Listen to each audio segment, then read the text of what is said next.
Salutations! Welcome to week 4 of my virtual object experimentation devlog. We're going to start off just like last week with a little sound check for you, as there's going to be some pretty loud sound effects here. So if this is about to be loud, just in case, make sure your sound isn't up too high. Awesome. So if that was all right, everything else should be. So let's start out with the main attraction of this week. This has been such a pain in my butt, but absolutely worth it. It's a AR-15 modeled by the incredible Night Frontier on the Unity Asset Store, and then chopped apart, in part by him, in part by me. He made a wonderful top sight, which I'll show you in a moment. This is easily the most complex virtual object I've put together. I did not know just how complex an AR-15 was until attempting to simulate it. So where to start? Well, let's just do the loading procedure for it. We have a magazine, just like the handgun. Pop that in. We grab the charging lever on the rear. Pop it back. I still had a round chambered. Let that snap forward. And then we ensure that the firing selector here is on the correct setting. So that's full, that's safe. This is semi. Wonderful. And this is fully auto. Excellent. That's empty. We can dump a mag out. Grab another one here. The bolt should be locked back as we ran dry with a mag still in. So we can just hit right here the bolt release. Wonderful. And that'll slam the bolt forward. I'll pop this back out momentarily. The charging lever, and this was even more of a pain to get right. I've been told that with this lever, if instead of letting it snap forward, if you ride it forward with your hand, the bolt tends to not come forward all the way. It won't push the round all the way into the chamber. And so to fix that, you have to slap the forward assist.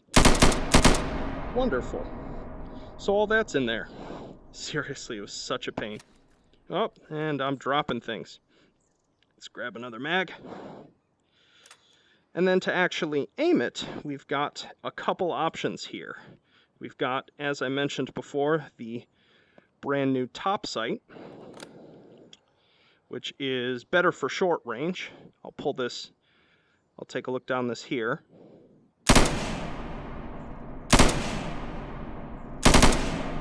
Wonderful. And there's a couple options for it. We can change the aperture that's being used. This one's so tiny that I question its utility, honestly. Let's see if we can. Wonderful. And in addition to changing the aperture, we can actually zero it in by, at the moment, just toggling between 5 different elevations for the back sight. The highest will, of course, zero it in fairly close to us.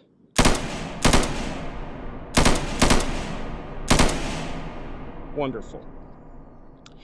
In addition, we can pull that off and pop on an optic. For those of you who are, gun folk, you'll be like, when we look through this and actually see a reticule, you'll be like, what are you doing?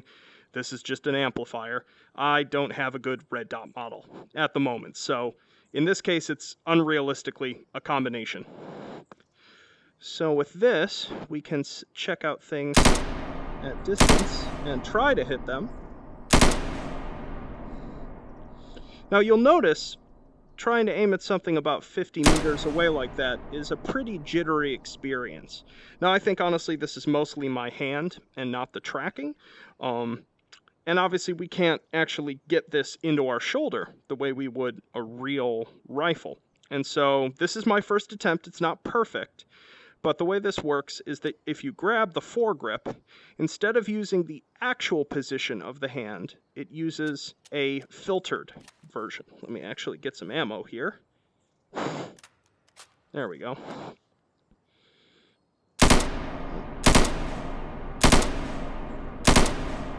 So just to compare, once the targets come back up, here it is without, here it is with.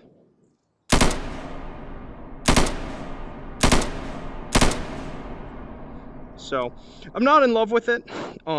It still drifts a little bit too much. Maybe I just need a better filtering schema for it. I also may, instead of having this trigger when you grab the foregrip, I may create a trigger volume where the shoulder is. So basically, as long as the weapon is placed into your shoulder, the same sort of filtering happens.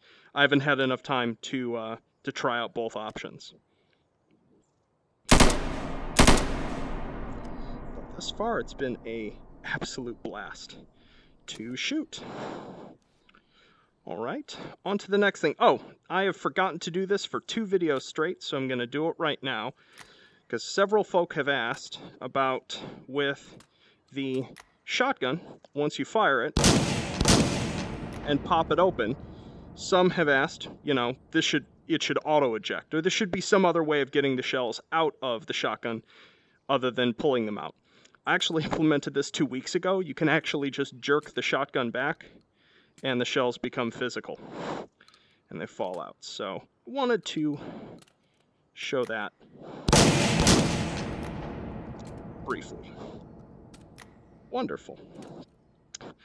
On to some smaller and goofier things. I've been playing with a number of different things. I don't know what possessed me to do this, but do any of you remember that old toy where, really crappy toy if you think about it, where you have a little can like this with a farm animal on it, and you just had to. This one's Fred the pig. He's my favorite. And then finally, in terms of the next object, we have both a banana grenade, because why not? And a Flipzo, to not, you know, trademarks and all, lighter. So the way this works is that we can either flick it open with the touchpad and then light it, or, if it wants to behave, open and shut it with the angular velocity of the controller.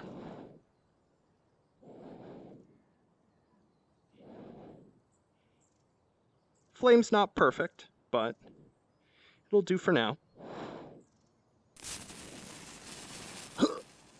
Oh, that was a terrible throw if I was meaning to hit the boxes. Yeah, man. There we go. Awesome. So got all that working. And then just to talk about the scene for a little bit, as you can see, it's not the prettiest thing on the planet. I've been playing around with blocking out and with lighting schemas. Any of you doing VR dev know that from a performance standpoint, you need to keep lights on as few things as possible, or at least multiple lights. So right now what I'm playing around with is a schema where I have a spotlight that's back up there that's hitting everything in the near field with really high resolution shadows, which is why that looks nice. And that's the only lighting other than ambient that's hitting everything here. And then I have a directional light with a shadow that's at a lower quality hitting the rest of the environment. That's incidentally why this area has been placed in shadow from it, so it isn't quite so obvious that the directional light isn't hitting it at all.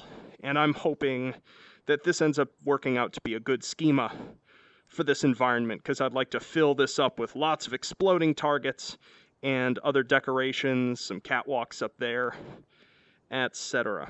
So, but seems to be running really well. I still haven't 970 tested the frame times, but on my Titan X, my GPU times are about 3.5 milliseconds for this scene at its worst. So that's working well. So yeah, so thanks for tuning again this week. I will, as always, have more next week for you. Peace.